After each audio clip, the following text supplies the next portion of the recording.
Stop. Before you step into that shower this morning, I need you to hear something first, because there is a very good chance that the routine you are about to follow, the one you have done without thinking for years, possibly decades, is the single biggest reason your hair looks flatter, thinner, and more lifeless by noon than it did when you were 40. And the most frustrating part is that it has nothing to do with your hair itself. It is the way you are washing it. Here is what I want you to hold on to for the next few minutes. Fine hair after 60 does not misbehave because it is damaged or because you need a better product or because there is something wrong with your follicles. In the vast majority of cases, fine hair after 60 looks the way it does because of 5 specific habits that happen in the shower and at the sink. Habits that were perhaps harmless on younger, thicker hair but that become genuinely damaging to the particular needs of mature fine hair. And because nobody ever explained those needs clearly, the habit stayed. The hair got flatter. And somewhere along the way you started accepting that this was simply what your hair does now. It is not what your hair does. It is what your routine is doing to your hair. And the difference matters enormously because one of those things is permanent and the other one you can change this morning. We are counting down 5 habits today, starting at number 5 and building toward the one that I have watched cause more unnecessary flatness and volume loss in fine hair after 60 than any other single thing I have seen in my career. The number 1 habit on this list is the one most people would never guess. It is the most universal, the most quietly devastating, and the easiest to fix once you understand what it is actually doing. Do not skip ahead. The payoff is worth the wait. Before we start, let me give you a simple way to test whether your current washing routine is working for your hair or against it. After your next shower, before you dry your hair or add any product, look at your roots in a mirror. If the hair at your scalp is already lying flat and slightly weighed down before you have done anything else, your washing routine is the problem. Dry hair before styling should feel clean, light, and slightly lifted at the root. If it does not, something in the wash is loading weight onto the very place where you most need lift. By the end of this video, you are going to know exactly what it is and exactly how to fix it. Let us count down. Number 5. Washing your hair in water that is too hot. This one surprises people because hot water feels good. It feels thorough. It feels like it is doing a better job of cleaning than cooler water would. And in many ways, for the body and the skin, that is true. But on fine hair after 60, hot water is doing something that feels invisible in the moment and becomes very visible by the time you look in the mirror. Here is what hot water actually does to a strand of hair. The outer layer of every hair strand, called the cuticle, is made of overlapping scales, like roof tiles. When water is hot, those scales lift and open. When hair is young and thick, the cuticle is dense enough that this opening is temporary and manageable. On fine hair that has naturally thinned in diameter with age, and remember, aging hair is not losing strands as much as it is losing diameter within each strand, those cuticle scales are more fragile and more reactive. Hot water forces them open wide, and then everything that follows, the shampoo, the friction, the weight of the water itself, happens on hair that is structurally at its most vulnerable.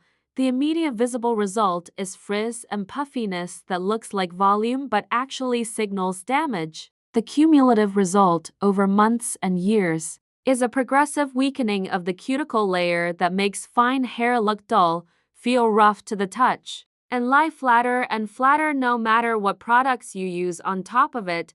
The fix is not a cold shower. The fix is finishing with one. Wash your hair in warm water, not hot. Then, for the final 30 seconds of your shower, turn the temperature down to cool or lukewarm and let that cooler water run over your hair. That temperature change causes the cuticle scales to close, lying flat and smooth against the shaft. Closed cuticles reflect light better, feel smoother, and hold their shape through the day rather than slowly losing structure as the morning goes on. 30 seconds of cool water at the End of every wash is one of the simplest and highest impact changes available to any woman. With fine hair after 60, here is something worth knowing about the science behind this that makes the habit stick once you understand it. Think of each hair strand as a pine cone. In warm or hot conditions, the pine cone opens. In cool or cold conditions, it closes. When the cuticle is open, the hair strand looks dull because light scatters off the raised edges rather than reflecting smoothly. It also feels rougher because those edges catch on neighboring strands and create friction. When the cuticle is closed, the surface is smooth, light bounces off it evenly, and the strand slides past its neighbors rather than catching on them. That smoothness is what creates the gloss and the movement that fine hair needs to look its best. The cool rinse is not a beauty trick. It is basic hair physics that most women were never taught. Number 4. Piling the hair on top of the head while shampooing. This is the washing habit that feels efficient and thorough and actually creates two problems at once, neither of which shows up while you are still in the shower.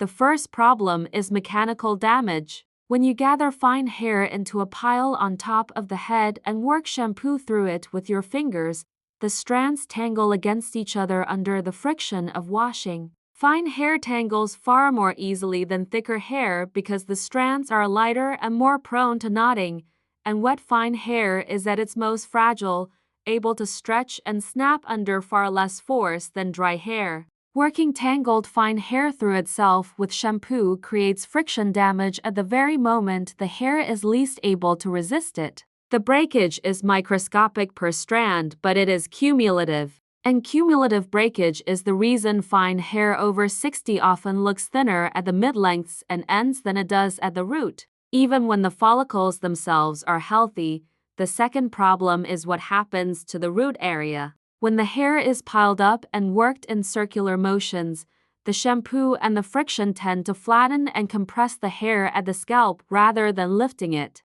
The root area gets pressed down into itself during the wash, and it dries in that compressed position. The natural growth direction of the hair at the scalp is disrupted, and instead of the hair drying with some natural lift and separation at the root, it dries flat against the scalp in the direction it was pushed during washing.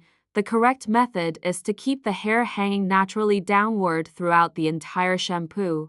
Apply the shampoo directly to the scalp at the roots and use your fingertips, not your palms, to work it in with small, gentle circular movements on the scalp itself. Let the shampoo rinse down through the mid-lengths and ends as it clears. Never rub or scrub the mid-lengths and ends directly. The scalp is what needs cleaning. The rest of the hair is cleaned passively as the water runs through it. This approach keeps the cuticle intact, prevents tangles, and allows the root area to retain its natural growth direction through the rinse. The fingertip technique has an additional benefit that is rarely discussed. Gentle circular massage at the scalp with the pads of the fingertips stimulates blood circulation in the scalp. Scalp circulation is directly connected to follicle health, and healthy follicles produce stronger, more resilient individual strands. A scalp massage during shampooing, done consistently over several months, is one of the few daily habits with genuine long-term benefit for hair density. It costs nothing, takes 30 seconds longer than a standard shampoo, and works with the cleansing step rather than adding a separate routine. Think of it as the easiest and most overlooked hair care investment available. There is also a common mistake in how women apply shampoo before working it in. Most women apply shampoo directly from the bottle onto the top of the head in one spot and then try to spread it from there. The result is uneven distribution, with one area receiving too much product and others receiving very little. A better approach is to dispense the shampoo into your palm. Add a small amount of water and work it briefly between your hands to create some lather, and then apply it to multiple points across the scalp before working it in. Even distribution from the start means more even cleansing, less product overload at any single point, and a more thorough rinse at the end. Number 3. Using the wrong shampoo for the hair you have now. most women over 60 are still using the same shampoo they bought out of habit. The one that works fine, the one that is on promotion, or the one they have used for so long that switching feels unnecessary. And I understand that completely. But fine hair after 60 has specific needs that most general shampoos do not address, and in some cases actively work against. Here is the core issue. As hair ages, two things happen simultaneously. The scalp tends to produce less oil than it used to, which means the hair can feel dry. But fine hair is also easily weighed down by heavy moisturizing ingredients, which means a shampoo designed to solve dryness can simultaneously destroy volume. These two needs, moisture and lightness, seem contradictory. And they are, if you are using the wrong product. What fine hair after 60 actually needs from a shampoo is this: a formula that is gentle enough to clean without stripping, volumizing enough at the root to create lift rather than weight, and light enough in its conditioning agents that it adds slip for detangling without loading the hair shaft with coating ingredients that flatten it. Words to look for on the label include volumizing, clarifying, lightweight, and sulfate-free. Words that are warning signs for fine hair include moisturizing, hydrating, smoothing, anti-frizz, and keratin when listed as a primary benefit. Because all of these tend to involve heavier ingredients that coat the fine hair shaft and make it lie flatter. The other thing worth knowing about shampoo for fine hair after 60 is the concept of the clarifying wash. Even when you use a good lightweight shampoo consistently, product buildup accumulates on the scalp and hair shaft over time. Dry shampoo residue, styling cream residue, hard water mineral deposits, and the gradual buildup of even light conditioning agents can create a layer on the hair that makes it feel perpetually dull, slightly heavy, and resistant to volume. A clarifying shampoo used once every 2 to 3 weeks strips that build up completely and gives the hair a genuine fresh start. Women who try this for the first time often describe the result as the hair feeling like it did right after a salon wash, light, clean, and responsive to styling in a way it had not been for months. There is one more thing to know about the washing frequency itself, because it connects directly to the shampoo choice. Many women with fine hair over 60 wash every day because the hair feels flat and oily quickly. But daily washing with a stripping formula can create a cycle where the scalp overproduces oil to compensate for what is being stripped away, making the hair feel oilier faster, which leads to more frequent washing, which leads to more stripping. If you are caught in this cycle, try extending your washing to every other day while using a dry shampoo at the roots on the off days. Within 2 to 3 weeks, most scalps recalibrate and produce less oil, which means the hair stays fresh longer and the washing routine becomes less stripping overall. It takes patience to break the cycle, but the result on the other side is hair that looks fuller and lighter on more days of the week than it currently does. One more practical note on shampoo technique that most people overlook. The temperature of the water when you first wet the hair before applying shampoo matters almost as much as the temperature during rinsing. Starting the wash with very hot water to wet the hair opens the cuticle before the shampoo even touches it. Starting with warm water, not hot, keeps the cuticle slightly more closed during the actual cleansing step, which means less moisture escapes from the interior of the strand during washing, and the hair retains more of its natural strength and smoothness through the entire process. Number 2. Rinsing conditioner out too quickly. Most women think of conditioner as something applied and immediately rinsed away. Apply, wait 15 seconds, rinse, done. And on younger or thicker hair, that approach is often adequate because the hair is dense enough to benefit from even brief exposure. On fine hair after 60, 15 seconds of conditioner contact is essentially the same as no conditioner at all. And the result of chronically under-conditioned fine hair is a texture that looks and behaves in ways that are almost universally blamed on the hair itself rather than the routine. Dry fine hair that has not received adequate conditioner time frizzes in humidity. It tangles easily. It loses its shape within hours of styling. It looks dull and rough rather than smooth and reflective. And it lies flatter than well-conditioned hair because the shaft is rough rather than smooth. And rough hair does not slide past its neighbors and create separation and lift the way smooth hair does.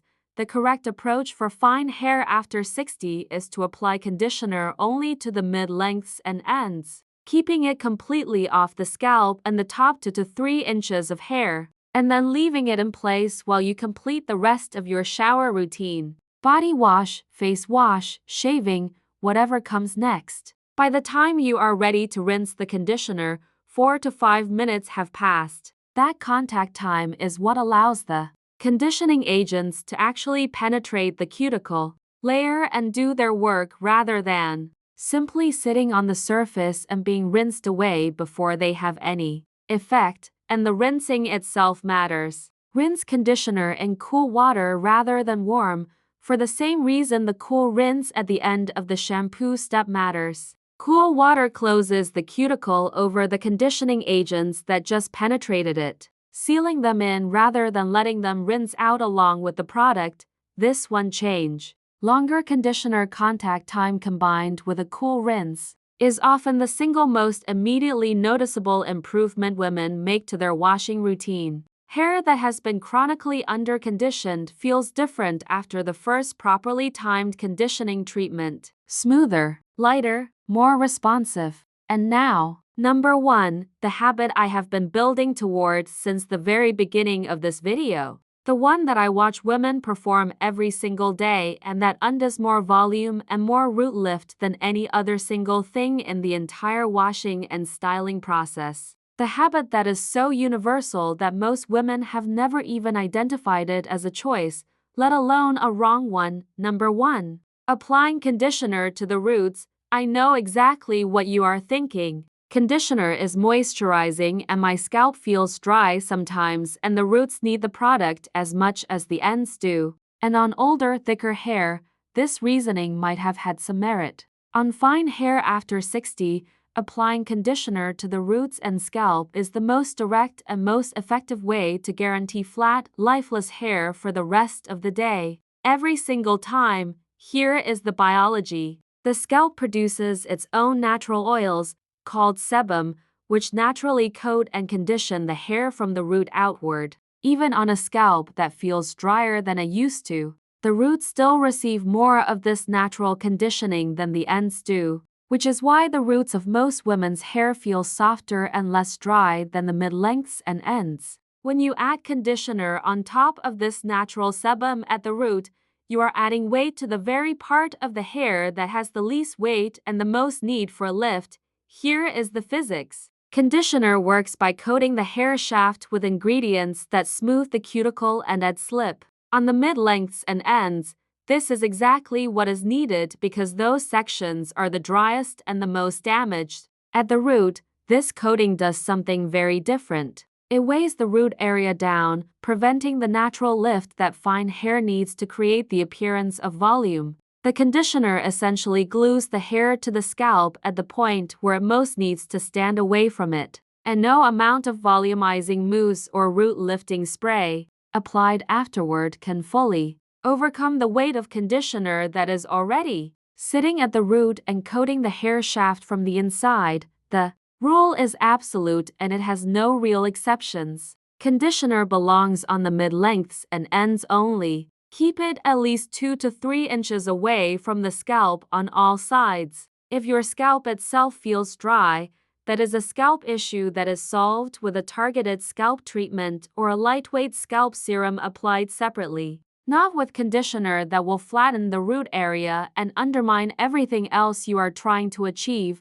Let me tell you about Margaret. She came to see me having tried every volumizing product on the market. She had a shelf in her bathroom dedicated to root lift sprays, thickening mousses, volumizing dry shampoos, and heat-activated lifting mists. She had spent hundreds of dollars over several years trying to solve a problem that was being created fresh every single morning. In the first 5 minutes of her shower, she had been applying conditioner all over her hair, roots included, since she was a teenager. It was so automatic that she had never once thought to question it. When I asked her to describe her exact washing routine in detail, the root conditioner application came up almost as an afterthought. Oh, and I put conditioner on too, all over. Before I rinse, that sentence was the answer to every product she had ever bought. We made exactly one change. 1. We moved her conditioner application to the mid-lengths and ends only, keeping the roots completely clean and product-free through the wash. Everything else stayed the same. Same shampoo, same products, same blow-dry technique. She called me 3 days later. She said, "And I want you to hear this clearly, I have not changed my products or my styling routine and my hair looks completely different. It looks like I had a blowout." I did not have a blowout. I just stopped putting conditioner on my roots. That is the power of number 1. Not a new product, not a new technique, not an expensive treatment. Just removing one ingredient from one area where it was doing active harm.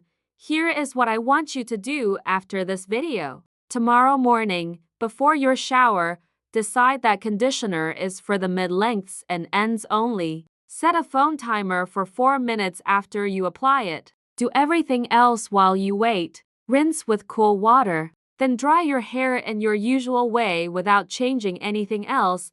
Look at the root area when your hair is dry, not after you have styled it. Before, if the roots feel lighter and drier and more lifted at the scalp than they usually do before styling, the change is already working. One more thing before you go. The order in which you apply these fixes matters. Changing the conditioner placement is number 1 for a reason. Start there. Master that change and let it become automatic before you layer in the others. But once it is automatic, come back to this video and work through numbers 2 through 5 in order. Because each habit on this list compounds the effect of the others. Fix 1 and you feel a difference. Fix all 5 and your hair will feel like a different head of hair entirely.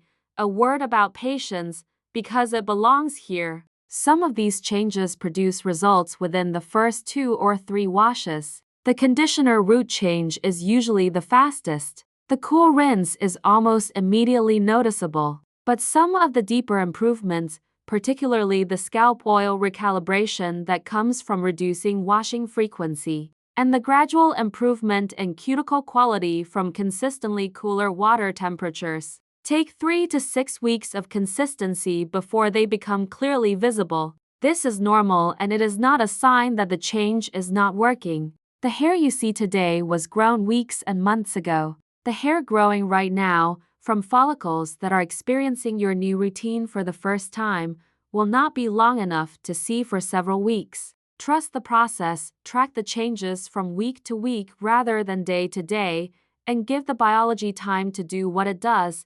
I also want to address something that comes up every time I talk about washing routines. Women ask whether the brand of shampoo matters more than the technique. The honest answer is that technique matters significantly more than brand. A $50 volumizing shampoo applied incorrectly will produce worse results than a drugstore shampoo applied with the correct method, correct water temperature, correct fingertip technique, and correct timing. Products set the ceiling. Technique determines whether you reach it. Focus on the technique first. The products are a refinement, not a foundation. Your washing routine is either working with your hair or against it. There is no neutral here. And now you know exactly which side of that line you have been on and exactly how to change it.